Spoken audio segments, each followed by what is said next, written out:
lagi yung challenge ko pag uwian eh. Kasi, 4 yung elevator. Isang elevator na ako allowed. This one. Kaso, kung pinipindot ko yung up, down, yung lumalabas, yan, at yan, madalang ito. Diba? Traffic. Hindi ako natatraffic sa daan, natatraffic ako dito.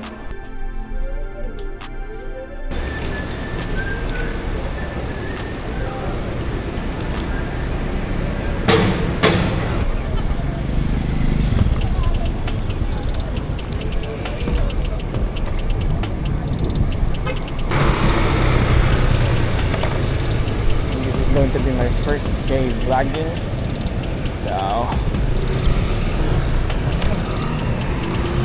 ngayon vlog muna tayo gamit ang ating scooter. Ito ngayon sa BGC, so yan yung part na to, dito ako nag-vlog yung part na yan.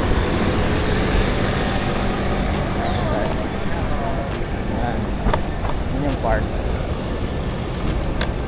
So I usually run there every after work. Yan. Tandaan natin.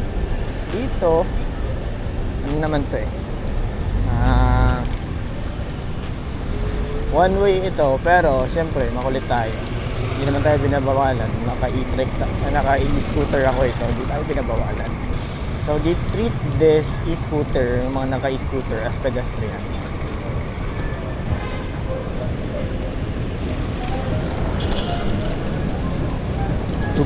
Ang daming nag-uwi eh. Shield. Ayan, ang daming shield.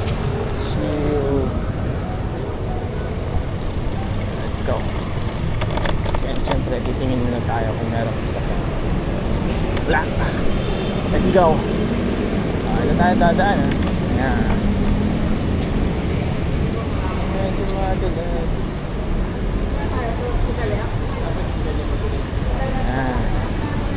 So I can be here. Pero yung daan talaga ng scooter at mga bicycle is going to be here. Just 3 lines.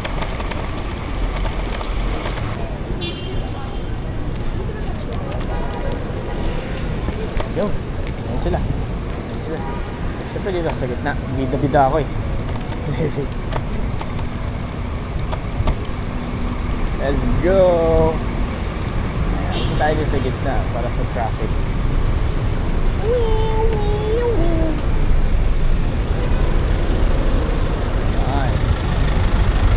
This is the aisle.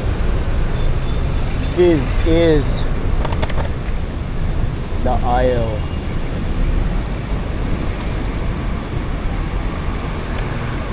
Actually, dapat din ako sa gilid. So, pagilid tayo ng ganito.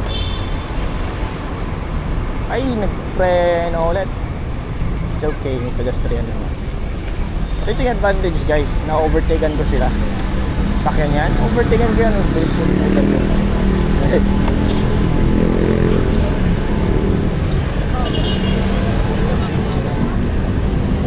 Alright, that's SM Aura Market dito. Ito yung kagandahan din sa Action 5 po. Magnetic lang siya, ganito lang click. Tanggal ko na yung Action 5.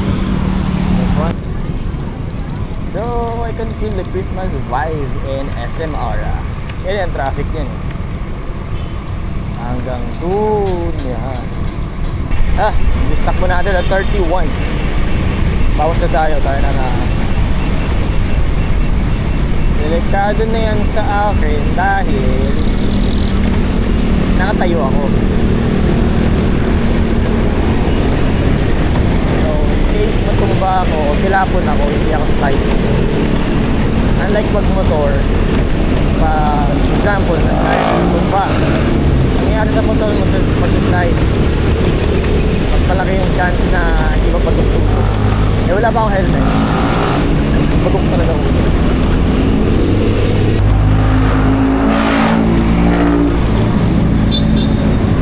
Nakatakot rin talaga yung yung tunog ng mga jeep.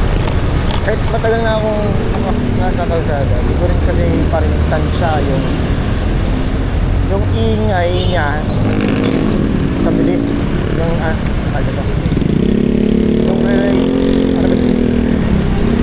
Hindi ko pa rin tansya yung ingay ng makina ng jeep sa bilis niya. So, minsan pag sa likod ko siya, medyo nakakatakot. Kasi baka hindi gumana yung brake niya, tapos diniretsuhan niya na ako, nararo niya ako. Ba? GG! Tapos na yung buhay ng cute na vlogger na pinapanood ko.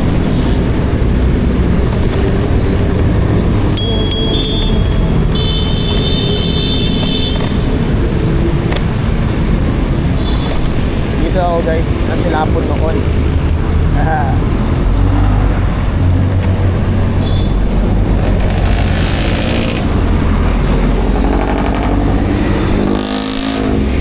Diba ang ingay? Diba ang ingay? Di mo alam kung gusto pa rin siya.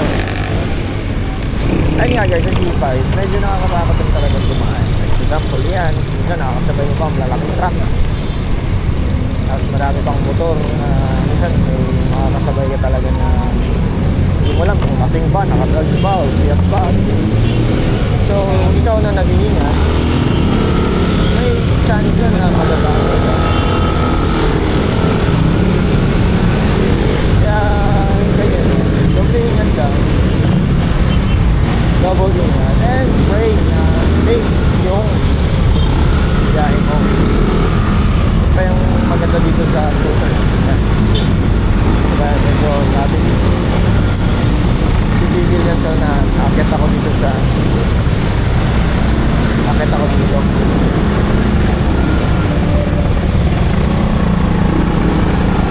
for example, ito kasi nagbububuan ako ng pambutso ng motor sa face. Dito na ako pupunta sa gilid. Yan.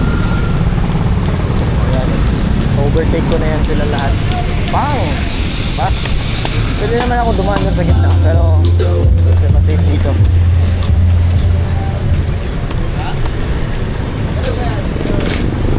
Tapos dadaan tayo sa channel. This is what you call the... Ano ang tunnel to? Nakalimutan yung word. Palar Tunnel. Yun yung tawag dito sa tunnel yan.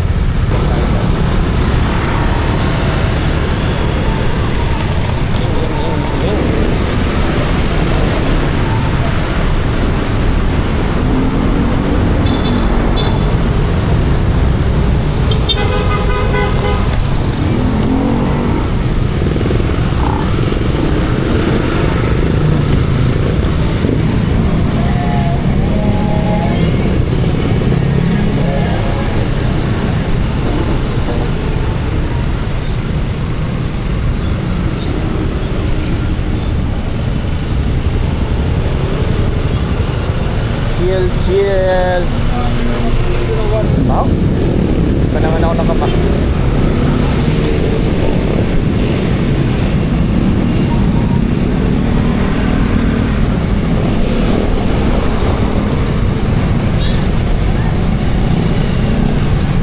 Gawing. Sabay lang tayo dito sa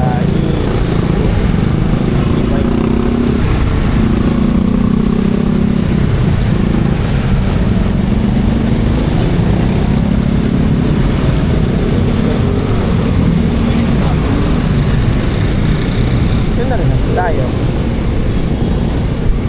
Medyo tayo dito guys, kasi liliko tayo. Ayan, liliko tayo. So, shield. Gagawin ko silang shield. Shield. Ayan po.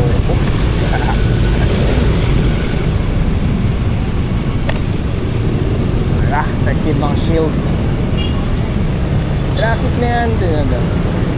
May traffic na yan. Boom! Buhol.